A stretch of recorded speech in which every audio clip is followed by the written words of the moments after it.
What's up, guys? At the time of this recording, I basically beat the entirety of Xenoblade Chronicles 3, and I also did all of the hero quests and the ascension quests for those heroes. And I think it's finally time I talk about my opinions on Xenoblade Chronicles 3 in this spoiler-filled review. So if you have not beaten the game, if you have, I don't know how many chapters left in your playthrough, get off now. This is going to be filled with spoilers. I warned you now. And that's it. So 3, 2, 1, let's go. I want to talk about some of the positives that the game has. I thought that the English voice acting was pretty good. Not much really stood out as like an insanely good performance, but nothing that was off or bad. I don't really remember any particular scenes where the voice acting was, I don't know, downright awful. I want to say Xenoblade 2 had a lot of moments where voice acting sounded off or bad, or in even some cases annoying.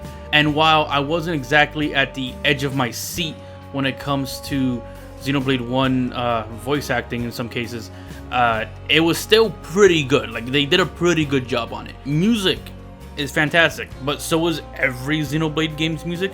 Even the game I don't like, being Xenoblade Chronicles 2, still also has really good music. So this is kind of like obvious, like it kind of goes without saying. I don't want to put too much time into that. I do wonder how much I will look at this game favorably after some time passes. I think it'll be interesting to look back at this game maybe a year or two in the future, just to see how I feel about it, because I do think a lot of what I enjoy from this game is tied to the fan service of the game. So I wonder how much of it is really going to be because the game stands on its own merits, but the game, you know, excluding that fan service, still does a lot of things really well. So I'm going to be very curious to see how that goes. There was some small issues here and there. Some of it depends on the player, like whether or not those issues will be more drastic for the player or something that's not that big of a deal. One thing that I can really point out that was a small issue in my opinion was that in some scenes the music is way too loud and will often drown out some voice performances. If any character at any point is speaking in a lower tone while a song is blaring in the background, 9 times out of 10 you're not going to hear them. Like, it's just gonna be it's gonna be drowned out in its entirety by the music. And mind you, the music's good. It's just sometimes, depending on the scene, you want to hear what's being said, and the audio balancing is not good in some scenes. You might want to like look at your settings for that kind of thing. I will also like to point out that out of the 180 hours played, out of 180 hours played of Xenoblade Chronicles 3, the game crashed on me twice. One of them was kind of just in the middle of a side quest, and the other one was just kind of me exploring. So it didn't really happen at any, I don't know, I guess important moments in the game. They were very easily like not that far behind. I think in one case, with the case being the side quest one, I did have to basically do the end of a hero quest over again. I had to repeat it because of that crash. But considering that's 180 hours and it only really crashed on me twice, it's not the biggest deal. Like, that is something I can kind of jot down as a minor issue. I think the game visually looks stunning. Better draw distances.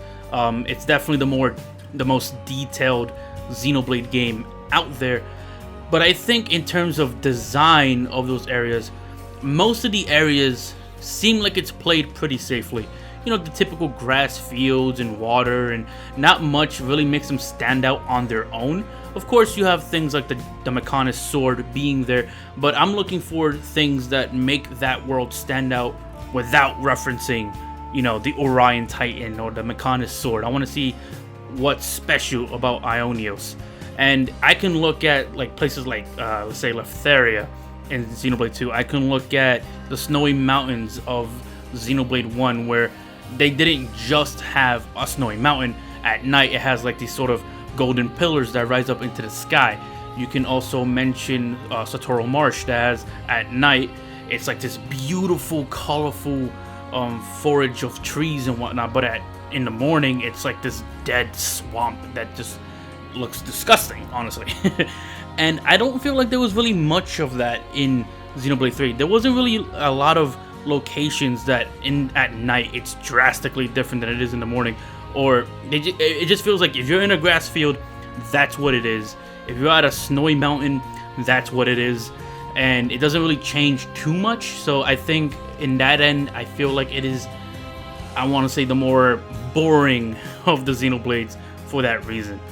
Tutorials, however, in Xenoblade 3 is drastically improved from 2, although I do think they kind of overcorrected a little bit here, because they force you to go through the menu instead of showing you where it is in the menu.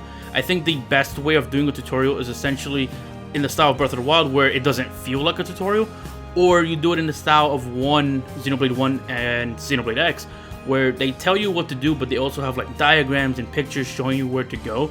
Xenoblade 2 had it all through text, which is not a good way to convey information effectively.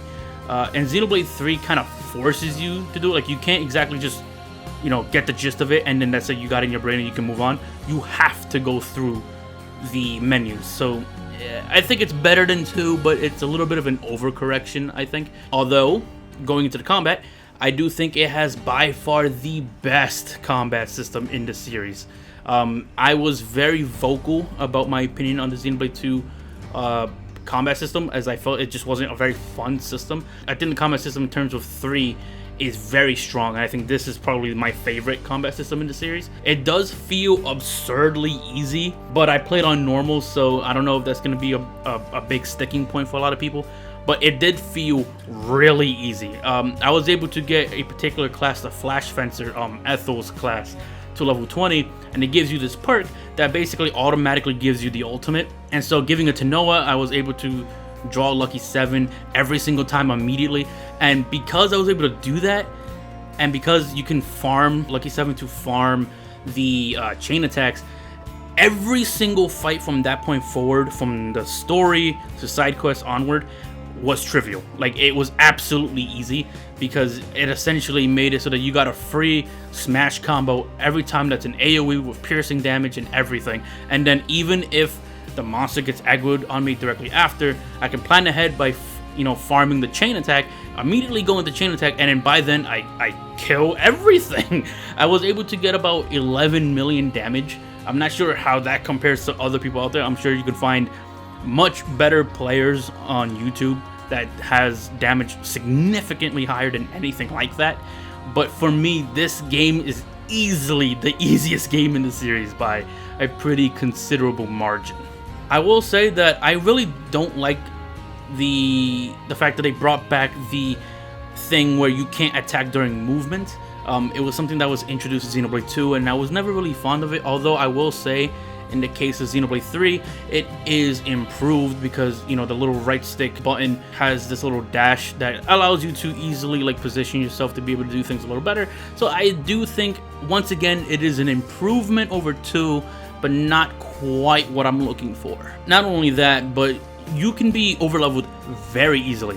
And not only can you be overleveled very easily without really trying all too hard, you do kind of lose the ability to level classes, which is lame.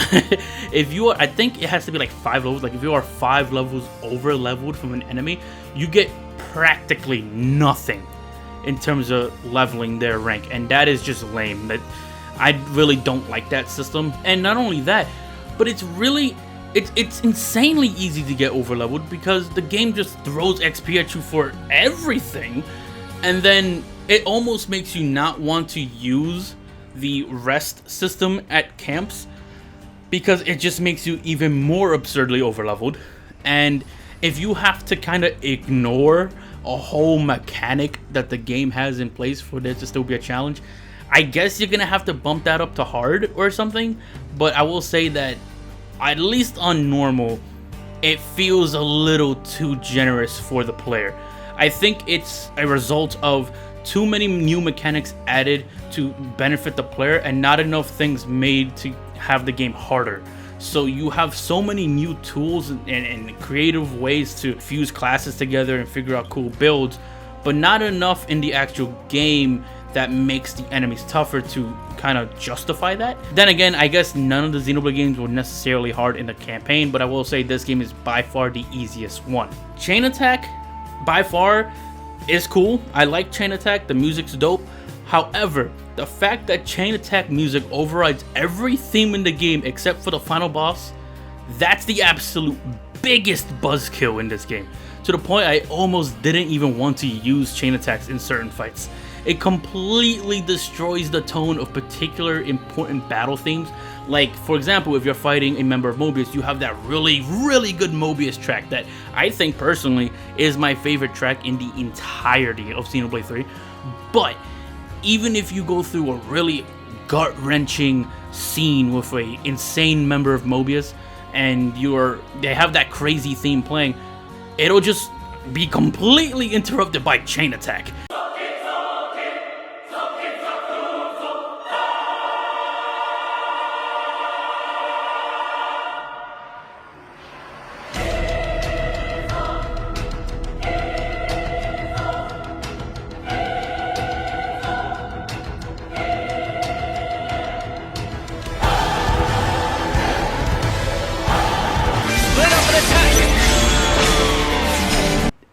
I like Chain Attack, but come on, that completely destroys the tone of so many scenes.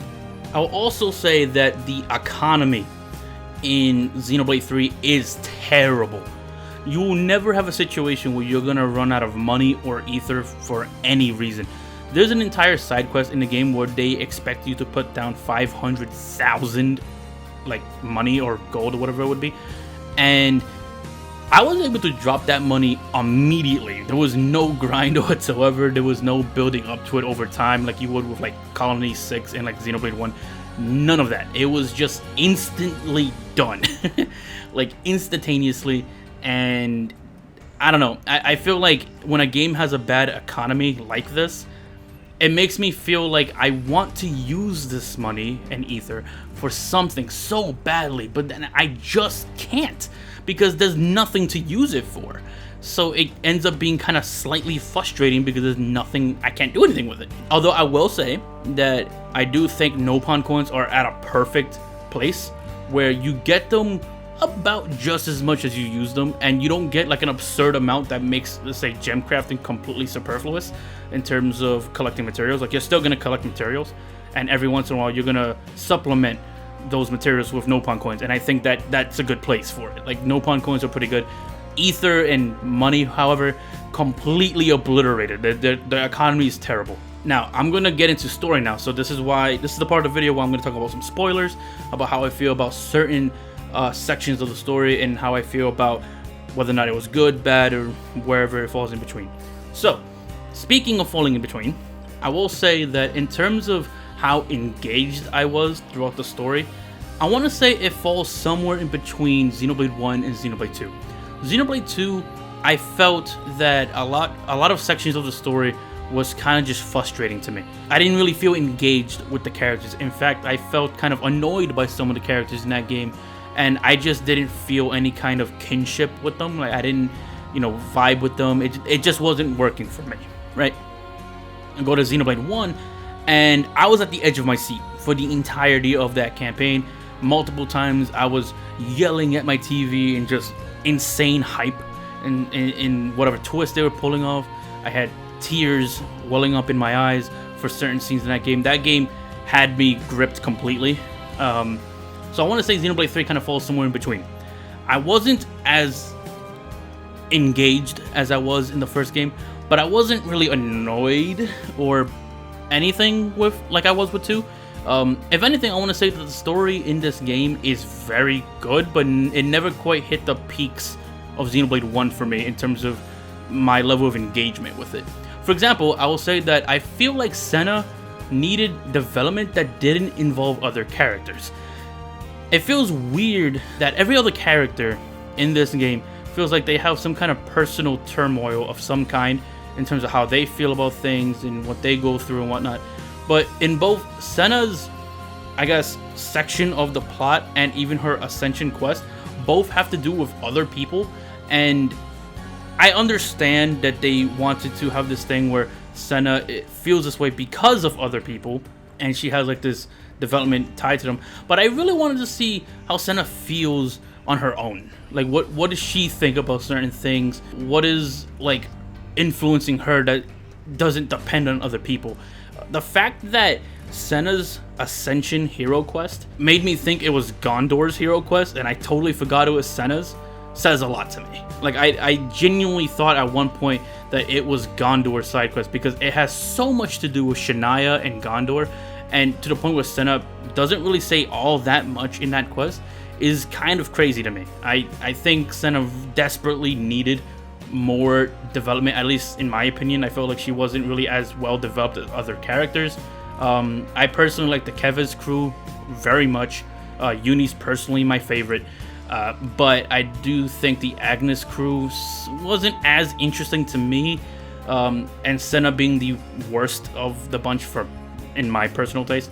I'm also a little bit disappointed there wasn't really like a major voice acted scene between Monica and Gondor and having some kind of reconciliation, because Gondor seems to have like a very negative opinion of her mother Monica, and I was really hoping that maybe the hero quest for Monica or the hero quest for Gondor would kind of like address that.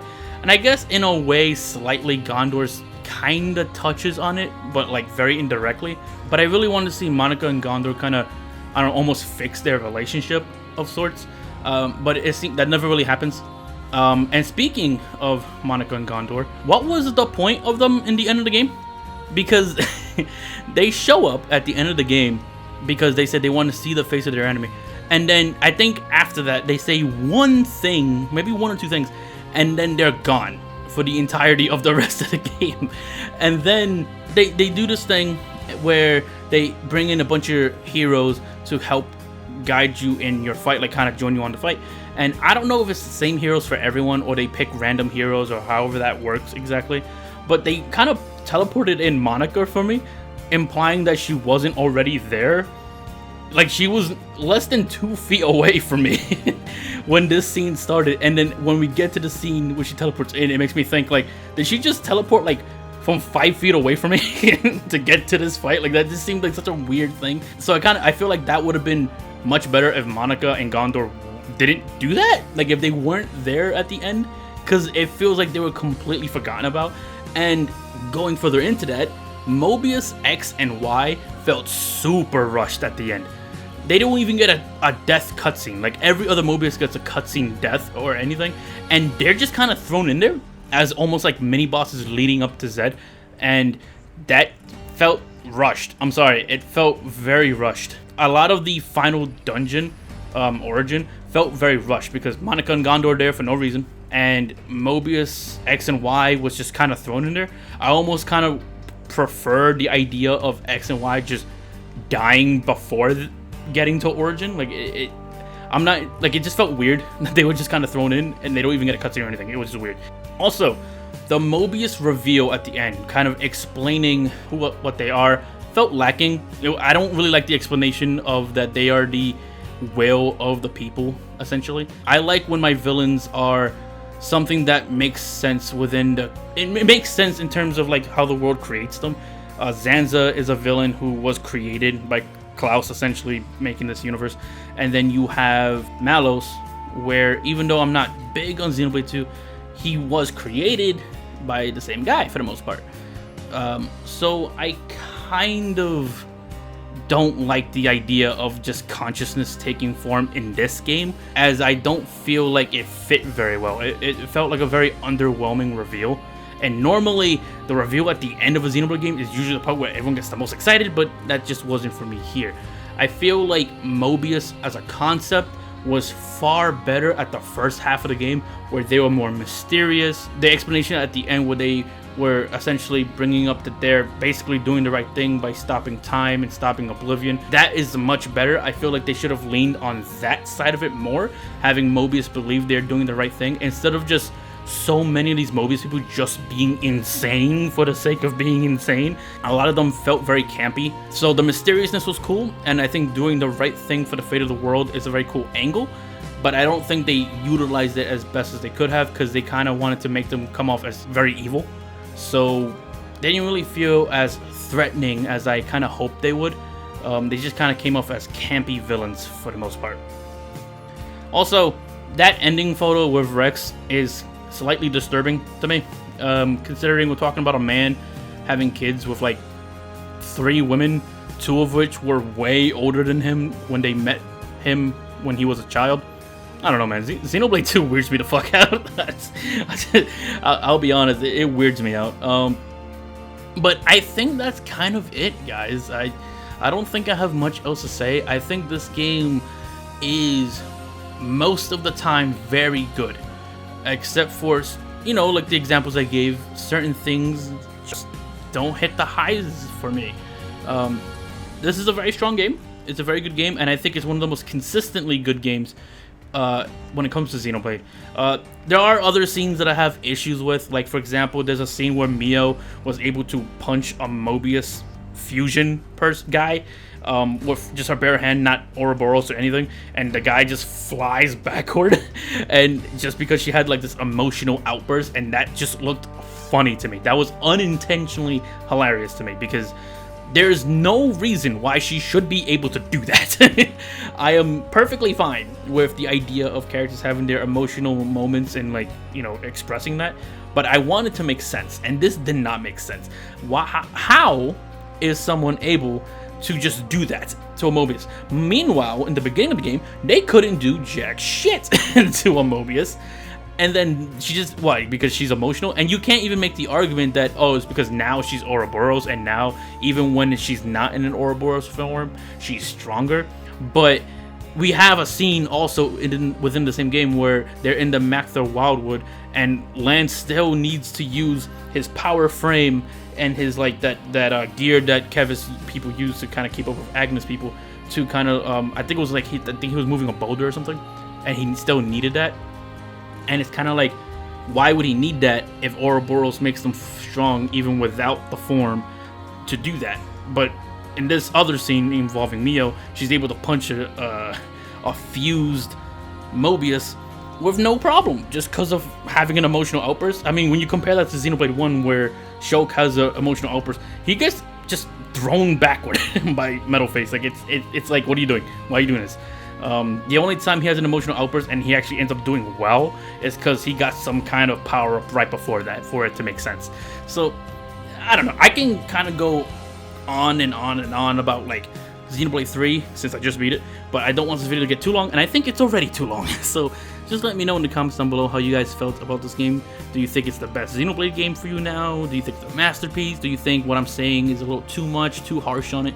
Whatever the case may be, I'll give this game 8.5 out of 10. I think that is a perfect rating for this game, and that's pretty much it. So until then, I'll see you guys in the next one.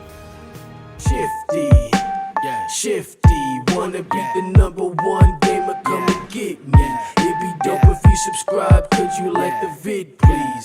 Take your time, you don't gotta do it swiftly. Shifty, shifty, wanna be the #1 gamer, come and get me.